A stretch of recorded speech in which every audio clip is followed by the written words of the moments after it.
trained Nikosh at 6 months old, and some of you have been asking for updates and tips on how I did it, so I'm gonna share those with you right now. Okay, so first off, Nikosh is sleeping, for the most part, 11 to 12 hours a night. We put him down around 7 o'clock at night, and he sleeps until about 6 or 7 a.m., which has been amazing. I think sleep training has been one of the best things that we've done. I was really opposed to it at first. Now that I look back on it, I'm really happy that we sleep trained him because, you know, no matter what, even when there are nights when he is having a little bit of a hard time, he still really does sleep so well overall. And you know, it's given us a chance to catch up on a little bit of sleep. I wouldn't say we've really caught up, but it definitely gives us a chance to function like real human beings because, you know, your child needs some sleep. I'm gonna share my tips first and then I'll tell you exactly what it is that I did. All right, so tip number 1 is be mentally prepared. I was co-sleeping with Nikosh. He was sleeping in our bed with us, and it was beautiful and perfect. I loved having him next to me. And then sometime around 4 months, he started becoming just more aware of everything, and he started wanting to play while we were in bed and not really sleep. Like if he woke up, he wanted to, you know, play a little bit. Or there were nights where I was still breastfeeding at the time, so there were nights where he just wanted to wake up every like 30 minutes and feed, and sometimes even use my boobs as a pacifier, which started to turn into a big mess as well. I think most of all, it was affecting my husband's sleep, and he had a long commute every morning, and he was just feeling so broken down and tired, and I understood it was hard for us to function every single day. So I kind of fought it. Like I wasn't ready at 4 months, even though that's when my husband started being ready for it. And then like 5 months hit, and then finally around that time I started to realize this is it. I can't function anymore. I'm not gonna make it during the day if we don't sleep train him. So I definitely had to get in that right mental space to be able to do this. Tip number 2, dedicate a week to the process. So we hired a sleep trainer, and her name is Natalie Wiles, and she was really, really great. One of the things that she recommended was to dedicate at least 48 to 72 hours to this whole process, but she told us the longer you can dedicate to the process, the better. And what she meant by that was you can't go anywhere, you can't break the schedule, you can't put him even in a stroller for a walk, you can't put him in a car seat, nothing like that. Don't go on a trip. Stay inside for at least 48 hours, if not longer. And she recommended 48 to 72 hours. We stayed inside for 72 hours. We committed an entire like Friday to the end of Sunday to the whole process. And then we just didn't even really take him out of the house. We kind of took turns making sure that he stayed indoors the entire rest of the week, and we didn't go anywhere at all. You know, I know that's a luxury, but you can at least commit a weekend, and it's really, really worth it because what you're trying to do is make sure that you get into this schedule with his naps during the day and then at night going to bed consistently and putting him in his crib.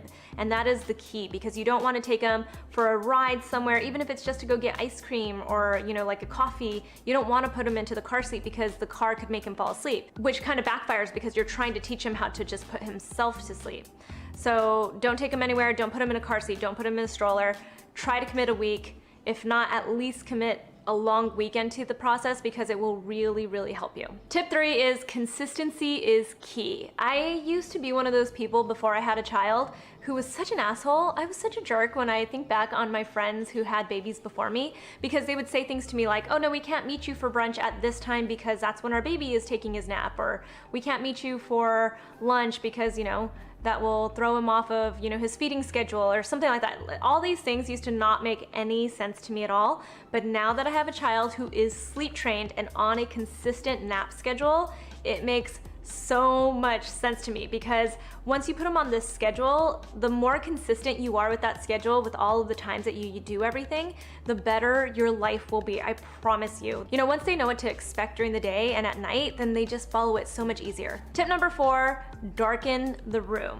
I have a few friends who don't believe in this. They want their child to like get used to, you know, sleeping with the lights on, or well, with like the sunlight coming in during the day and stuff like that, so that they can, you know, try to get them to sleep if they're out or, you know, going for a walk or at lunch or something like that.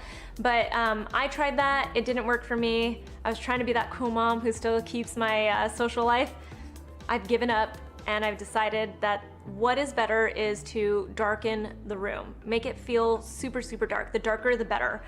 We got blackout shades for our baby's room, and it's not really necessary at night because obviously it gets dark at night, but in the morning, obviously, when the sun comes in, then that's always helpful to have the shades darkened, because then the sun won't come in and wake him up earlier than he should wake up. The baby is gonna sleep better because it's a dark room instead of being super bright on your baby. So darken the room, do everything that you can to get the room as dark as possible. Tip number 5 is to do the last feed 30 minutes before your baby goes to sleep and in a very well lit, bright area. That way you can kind of really separate what is bedtime and what is feeding time.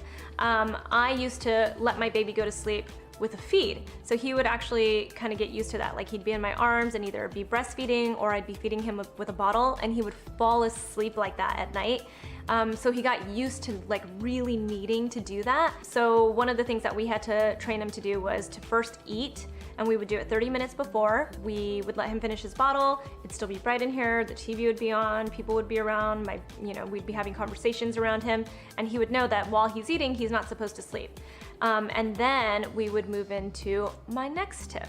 Tip number 6, have a nightly routine. And so that's what we would do. So we would feed him 30 minutes before, then go upstairs and do his nightly routine. So whenever a baby knows what to expect, it's always just super helpful because it's part of the consistency in the routine. So having the nighttime routine can be something as simple as just, changing his diaper, cleaning off like maybe his face and his hands, and then putting on his pajamas, and then that's it. But you can also make it more elaborate. Some people I know give them a bath before they go to bed, and some people will read a book to their baby before they go to bed. Whatever you want your nighttime routine to be, you want it to be consistent and have something just very regular that the kid recognizes as, this is something that we do right before I go to sleep. Tip number 7, make your husband also put your baby to bed. I will say, to add to this though, my husband was really good about the sleep training in the very, very beginning. It was first off his idea, but he was really good about being part of the sleep training. But as we got it going and we got into a cycle, then it started to kind of come down more on me to put him to sleep. So I definitely made sure that my husband got into the habit of putting him to sleep. That way we could switch off if we needed to. Tip number 8, get a white noise machine. You guys, it's really easy. White noise machine has been so helpful. One, because it's one of those things that it's another part of the routine. When the white noise machine goes on, your baby knows it's time to go to sleep, but also it drowns out all the noise around you. So you can still go on, to watch, you can go and watch your TV shows at night when you want to. Your baby's going to bed around 7 p.m. and I'm assuming you're not going to sleep at that time. So you finally get that hour or 2 or 3, whatever your bedtime is, so that you can spend some of your own quality time with yourself. And sometimes you just want to Netflix and chill, right? You get to do that with a white noise machine. Tip 9, end the daytime naps at 4:30 p.m., no later than that. You don't want your baby to sleep till 5 or 6, even if he's really tired, because then it's gonna be hard to put your baby to sleep for a 7 or 8 p.m. bedtime. So I think that one just kind of speaks for itself. Tip 10, this one's gonna be a little bit controversial, but while you're sleep training, if you're doing cry it out, try not to check on your baby. Only check on your baby if you absolutely have to. And I say this because in the plan that our sleep consultant gave us, she said we could check on our baby every 20 minutes or so. But what I found was it actually made it more of a struggle. Every single time I would go in there, he would freak out even more when I would leave. And so then it would start the whole process over again, and it would drag it out. It was so much easier to just not go check on him and let the process go a little bit faster than to keep going in there and checking on him. All right, so those were my top 10 tips. Now I'm gonna tell you exactly what it was that our sleep trainer did. First off, if you guys wanna hire a sleep consultant, a sleep trainer, ours was amazing. I'll put some information down below in the link. She doesn't come to your house or anything like that. She speaks with you over Skype. You kind of explain your situation, because everyone's situation is unique.